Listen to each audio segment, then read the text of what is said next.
वाशिममध्ये 16 वर्षांच्या शाळकरी मुलीवर लैंगिक अत्याचार करण्यात आले आहेत।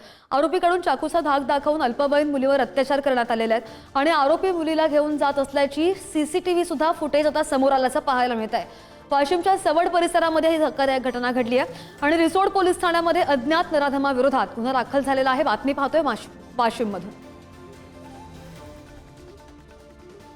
रिसोड येथे 17 वर्षीय अल्पवयीन मुलीला तिच्या मामाची ओळख सांगून एका इस्माने तिला त्याच्यासोबत घेऊन गेला व शेत शिवारात नेऊन तिच्यासोबत अतिप्रसंग केलेला आहे।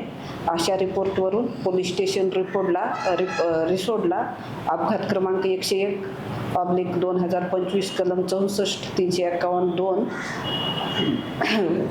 कलम पोक्सोचे 3-4 प्रमाणे गुन्हा दाखल आहे। आरोपी निष्पन्न आहे आणि आरोपीच्या शोधकामी 8 टीम तयार करून आपण त्या वेगवेगळ्या ठिकाणी पाठवलेल्या आहेत। लवकरच आरोपी अटक करण्यात येईल।